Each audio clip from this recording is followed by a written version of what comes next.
Social media post ని ఇలా use చేసి మీ బిజినెస్ ని కూడా కోట్లో టర్న్ ఓవర్ చేయొచ్చు. ఈ 16 ఏళ్ల ఓల్డ్ బాయ్ వెస్ట్ బెంగాల్ లో ఒక 10 రూపాయల స్ట్రీట్ స్నాక్ ని ₹1,00,00,000 బిజినెస్ గా మార్చాడు. లోకల్ గా అమ్మే తుక్వా స్నాక్స్ చాలా అనైజనిక్ గా అనిపించాయి. సంక్రాంతి, దీపావళి లాంటి ఫెస్టివల్ లో మంచి స్నాక్ త్వరగా అమ్మడిపోవడం అబ్జర్వ్ చేశాడు. ఈ గ్యాప్ ని గమనించి జయంత్ అండ్ వాళ్ళ ఫ్రెండ్స్ స్టార్ట్ చేశారు ఫుడ్ స్వాగ్ అనే ఫుడ్ బ్రాండ్ ని. వాళ్ళ గోల్ ఏమిటంటే ₹1 crore ఇన్ 1 year. అదేమిటంటే వారు ఎవ్రీ స్టెప్ ని ఇన్స్టాగ్రామ్ లో డాక్యుమెంట్ చేసి ఫుడ్ లైసెన్స్ కాంచి మొదటి ఆర్డర్ తీసుకునే వరకు ప్రతిదీ డాక్యుమెంట్ చేసి ఇన్స్టాగ్రామ్ లో పోస్ట్ చేసిన వాళ్ళు.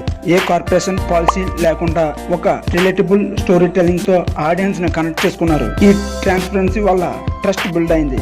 వర్డ్ ఆఫ్ మౌత్ ద్వారా ఫ్రీ డిస్ట్రిబ్యూషన్ కూడా చేశారు. వారు ఒక పబ్లిక్ ఛాలెంజ్ తీసుకున్నారు, లక్ష సేల్స్ ఇన్ 10 days.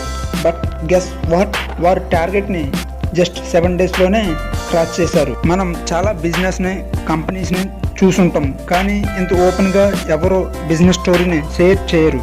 మీరు ఇంకా చిన్నపిల్లలు అనుకుంటే ఇదే మనకి proof. No tell me in the comment, మీరు ఎప్పుడైనా వారి ప్రొడక్ట్